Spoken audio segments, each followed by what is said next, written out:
I warn you, there will be some woke accusations for some of the newest casting for season 3 of The Witcher on Netflix. So if you are sensitive to that stuff, I don't know. Sorry?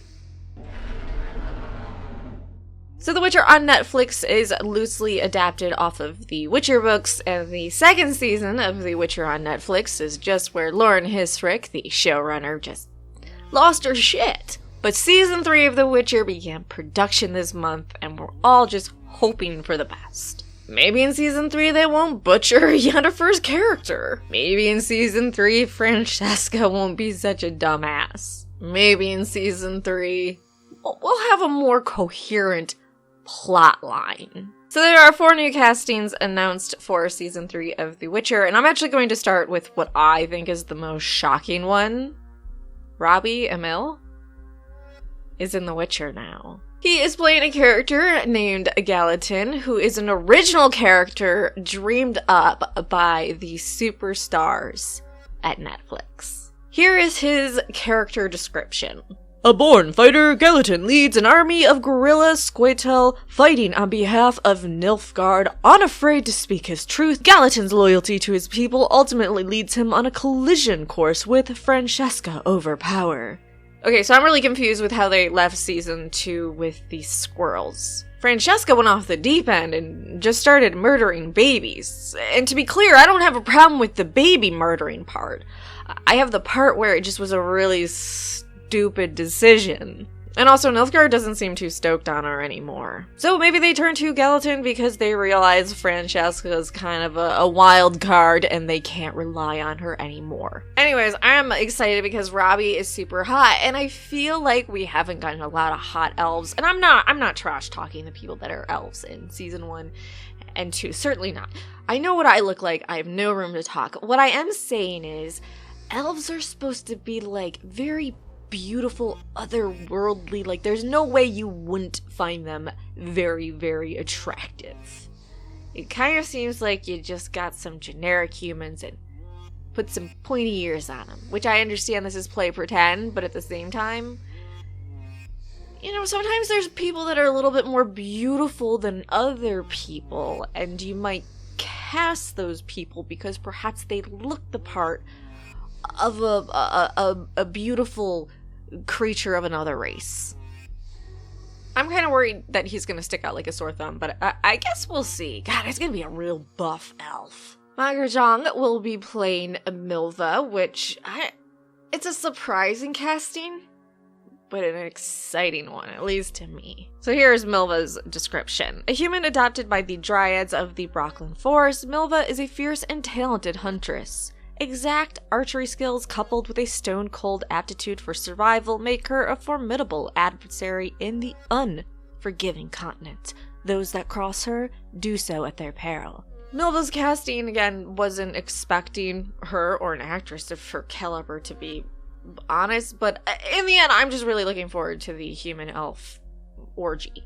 And Netflix specifically wanted to hire an LGBTQ plus actor for this role, so I don't know, I'm kind of hoping it's gonna happen. Not saying that if you're LGBTQ plus, you would have a human elf orgy.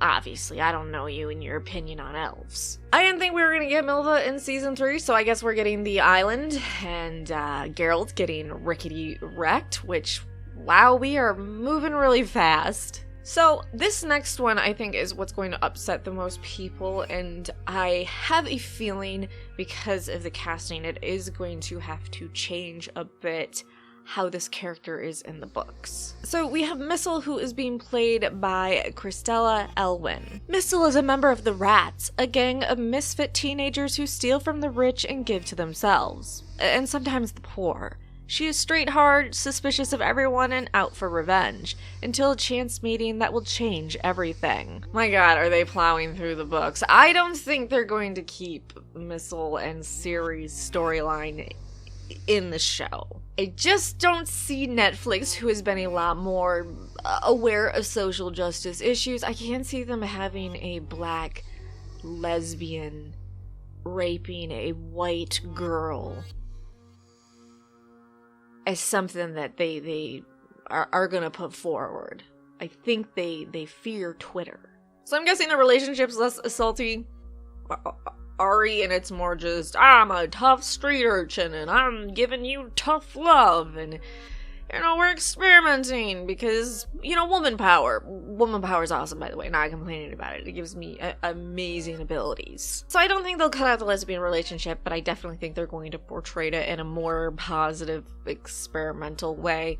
It's kind of like how they reduce certain womanizers because they wanted to respect women, and they wanted certain characters to be more respectful of women. Look, sometimes men womanize. Sometimes women manize. Sometimes people R-word each other. Sometimes people with a little more melanin in their skin do that. Sometimes people with not a lot do that. Sometimes lesbians do that. What I'm trying to say is, anyone can do that. It's not disrespectful to show reality. Remember, life is a fucking nightmare, which means it also contains nightmare people. If you're wondering if they are even going to go that route, Netflix did want to also cast an LGBTQ+ actor for the role of Missile, and I'm assuming they did so. I'm actually kind of wondering, because she looks so young, are they even going to be able to do intimate stuff? I don't know, I can't tell. She looks really young to me. I tried to look up her age and I didn't really see anything. Lastly, they've gone full stupid and Hugh Skinner is playing Prince let. But before you say, hey, that looks like amazing casting to me, Rawrist, what kind of acid are you on? I've never taken acid before. Let me read the description for this character. Royal playboy and younger brother to King Vizimir, Radovid finds himself suddenly a man on the inside of Redanian's intelligence. With his good looks and drunken charm, Radovid amazes with how incisive he can be in the political affairs, but it's all games until someone gets hurt. Yeah, he's not the son of Vizimir, but in fact his younger brother. Not really sure why they made that change. I'm sure it's gonna make complete sense. Or maybe it won't. Really, they've kind of screwed up the monarchs in general in this show, so I have no idea what direction they'll go with this. Netflix, you're lucky I am obsessed with The Witcher. It's the only thing that keeps me watching. That obsessive personality. From a leaked audition tape, it sounds like the prince is going to be flirting very heavily with Jaskier. We know another countess is in this season, so it appears Jaskier is going to be getting a lot of action from higher up nobles.